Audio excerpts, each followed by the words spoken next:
Hi there. Hey, it's been a really long time since I checked in.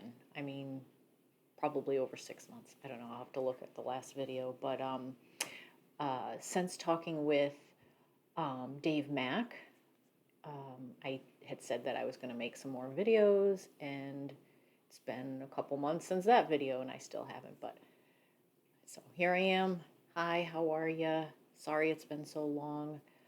Just wanted to check in, give you some updates. I am still carnivore.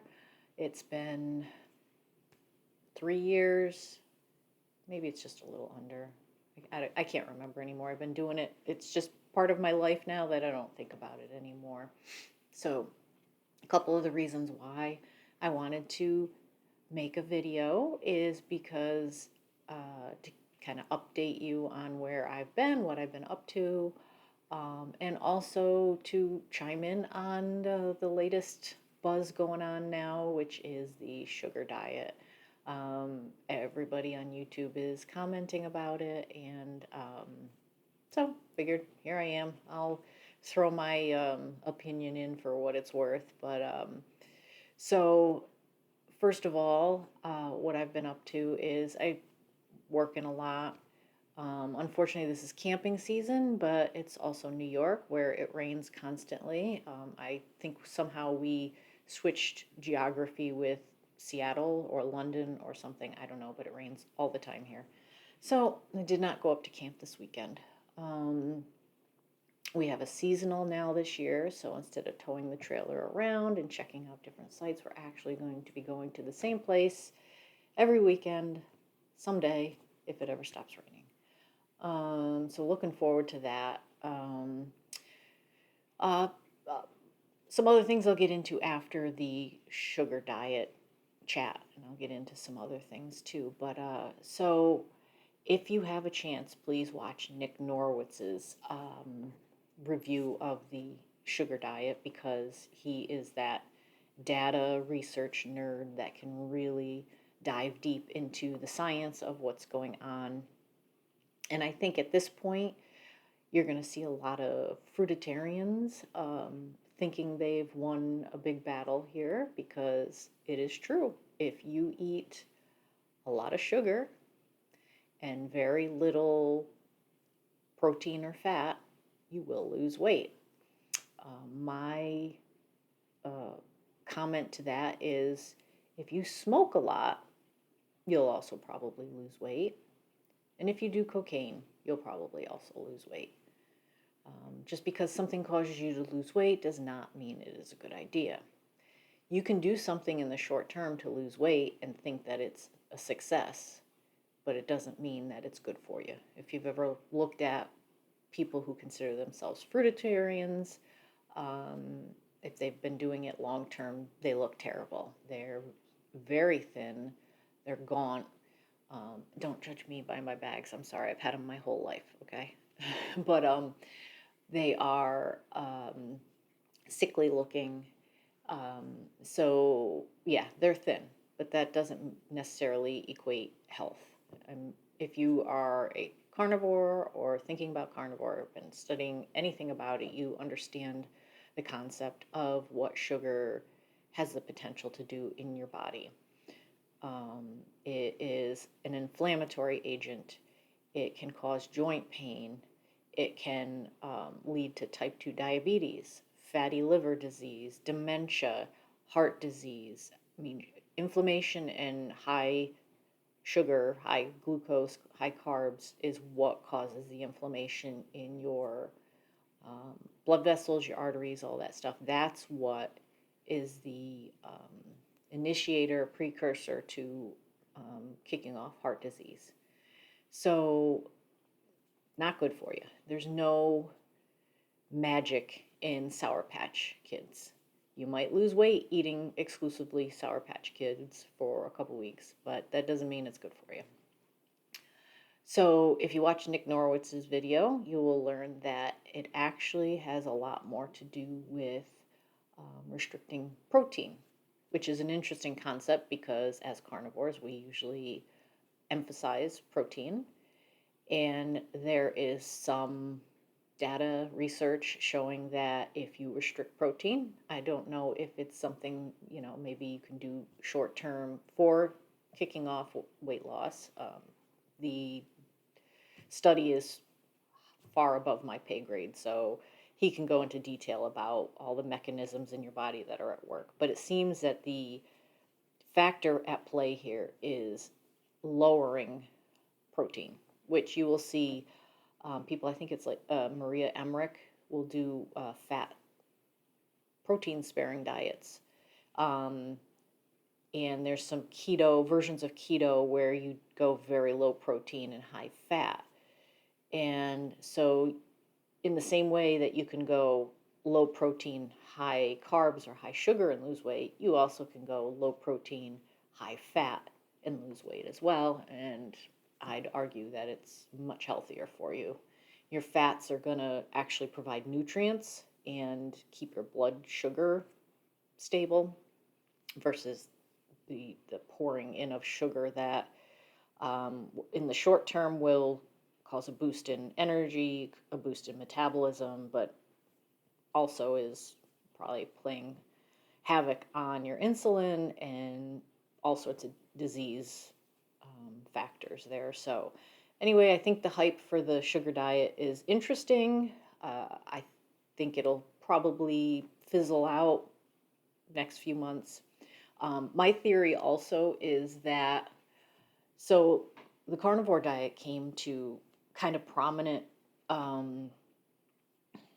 mainstream view in the last maybe 6 months. Like for any of you who have been doing it any longer than a couple of years, we were the, in the shadows, nobody knew about it kind of thing, doing it when nobody else had heard of it. And once it became more and more known, Joe Rogan starts talking about it. RFK is known and starts talking about, he's not a carnivore, I don't believe, but he pushes meat consumption and things like that. So as it got to be more well known, the idea that people were taking away from it is that quote unquote naughty foods could be good for you, because our whole lives for decades and decades and decades, eggs, fatty red meat, always considered unhealthy. That you ask most people, and you ask them if eggs are good for them, they'll tell you no. If you ask them if hamburger or ribeye steak is good for them, they'll say no. They're nice little splurges that you should only do once in a while, but they're definitely not good for you. So the concept of, like I call it, naughty foods leading to weight loss or leading to health gains, health benefits, is something that kind of entered people's minds. And I think people are trying to translate that in a different area. They're saying, well, if these naughty foods can be good for you when it comes to meat and eggs, like natural foods that come from animals, natural world, maybe other naughty foods could be good for you too. Maybe sugar can be good for you. Maybe Sour Patch Kids can be good for you. Maybe lots and lots of fruit and table sugar can be good for you. So I think they're hoping to ride that same wave with people. And the problem is one actually is beneficial to your health, and the other one is detrimental to your health. So it's not. I don't think it's going to get a lot of traction in the long run. People will do it. They'll do it for months. I think once if they try to implement it as anything more than a very short-term weight loss thing, only doing it for a week or two or three, if they try to engage in it, long-term like you can with carnivore, they're going to run into a lot of health problems. So I don't think it's going to make it very far once people start getting sick. So that's my 2 cents on the sugar diet. Something else is kind of along the same lines is if you follow Dr. Sivis, who is the carb addiction doc. He has been talking about adding a little bit of carbs back into your diet for the sake of your insulin and your A1C. So I've been following that a little bit. That's something I would give maybe a little bit more credibility to for some people. Some people are finding their A1Cs are going up a little bit, that they're not getting enough of an insulin response. And he is not advocating, eating Sour Patch Kids. He's advocating drinking maybe some whole milk, like a glass a day, maybe eating some berries, which honestly, all right, confession time. I guess I'm not technically full carnivore. I am 95% carnivore because I will occasionally drink milk, which I don't know. I consider it carnivore, but I guess because it's got a higher amount of carbs, maybe some people don't. I do cheeses. Although not, I go in phases. Sometimes I go for a very long time without any cheese, and then sometimes I have a lot. But I do berries and fruit, not every day, probably not even every week, but I'll go through phases where suddenly I feel like having blueberries. So yesterday I had blueberries with some plain high fat yogurt. That was my lunch. And I'm okay with that. So I think I will, if I'm going to experiment with anything that's come down the pike as far as new concepts and new ideas in diet, it'll be that is adding a little bit more carbs in some berries and some dairy, um, because I'm not. This is not a religion. This should not be dogma. We should not be clinging to something, purely because somebody else said something. This is always an N equals one experiment. Work on what works best for you. I know what my goals are. My goals are to age gracefully. I still want to be mobile. I still want to have my mind. There's a high risk of dementia in my family history. Both my mother and my grandmother had dementia at a fairly young age. I mean, I consider your 60s young for getting dementia. Um, and I'm in my 50s, so this is something I definitely got to think about. I'm trying to avoid just being dependent on other people as I age. I want to be as independent as possible as I age. I'm not looking to be Miss Universe, with bulging muscles into my 70s. I just want to have locomotion on my own. I want to be cognitively doing well. Um, I want to be a blessing to my children, and eventually, when I have grandchildren, I want to be there for them, to be able to take care of them. So those are my goals, and so I will play around with my diet. If there's something that says having a small amount of carbs helps my insulin, helps my uh, risk for diabetes or anything along those lines, or keeps my metabolism flexible, because they do say metabolic flexibility is good. It's something that your body should be able to do well.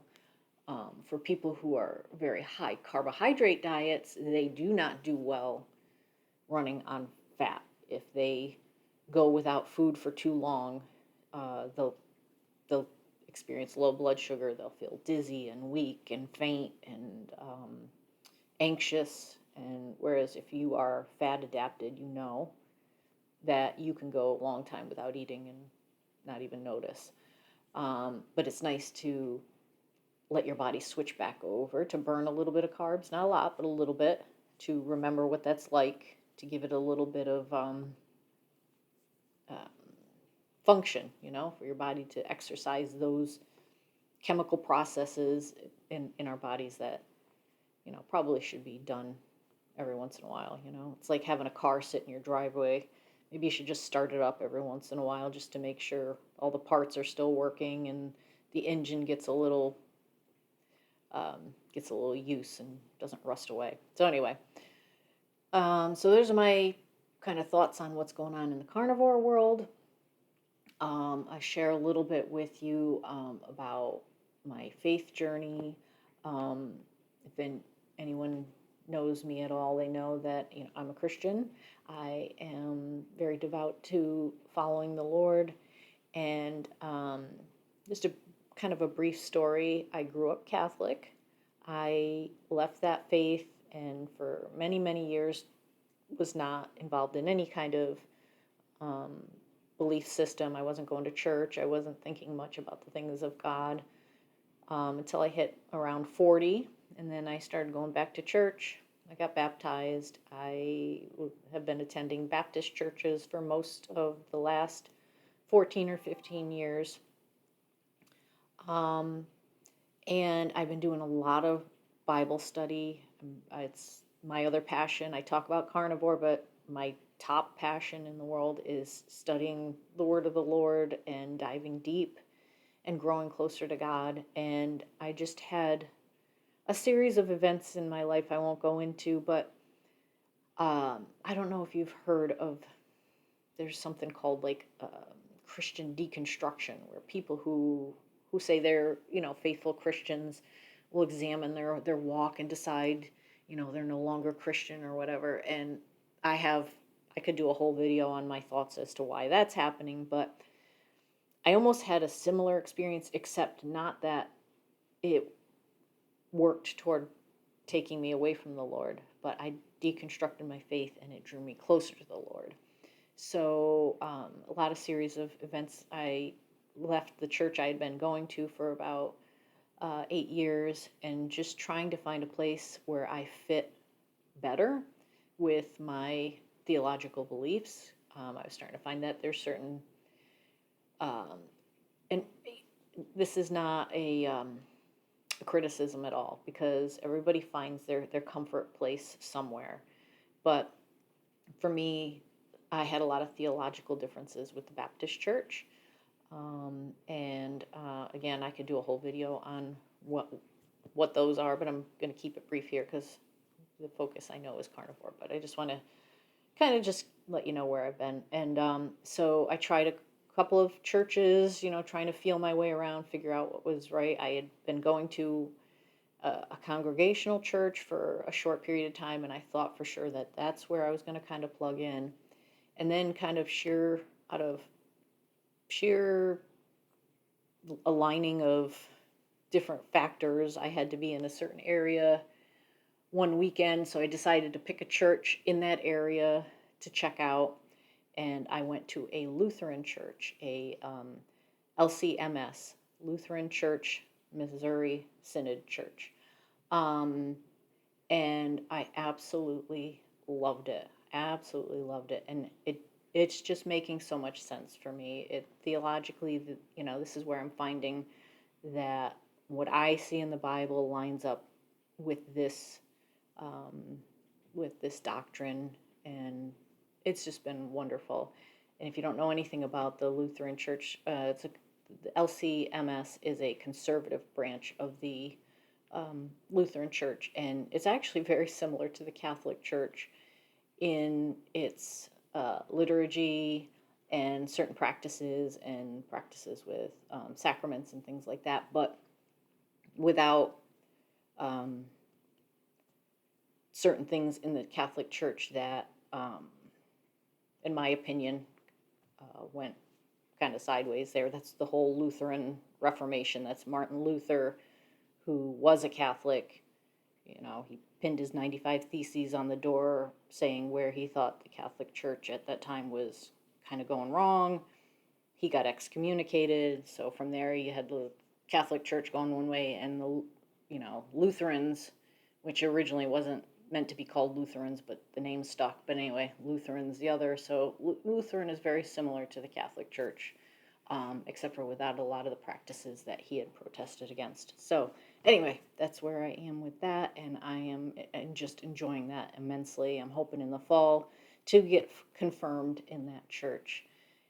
So that's it. That's where I've been. That's what's been keeping me busy. I know I'd love to make the promise that I'm going to keep doing this more often, but every time I do, it's about 4 months before I make my next video, and I apologize about that. But I really do want to try to make this a more regular thing, because I enjoy talking about the things that roll around in my brain about things that are going on. I like talking about what's going on with carnivore. I like talking about what's going on in the health space and medical field and medicine. I love talking about things of faith and things of God and the Lord and theology and all that kind of stuff. So I just sometimes just like chatting about that stuff. So I will make an effort to do this more often. But I hope all is well with you. I hope your journey with carnivore is going well. If that's what you're doing or if you're thinking about it, can always leave me a comment, ask me a question if you have any concerns about it. And just hope your day and your weekend are going well. And God bless. Take care.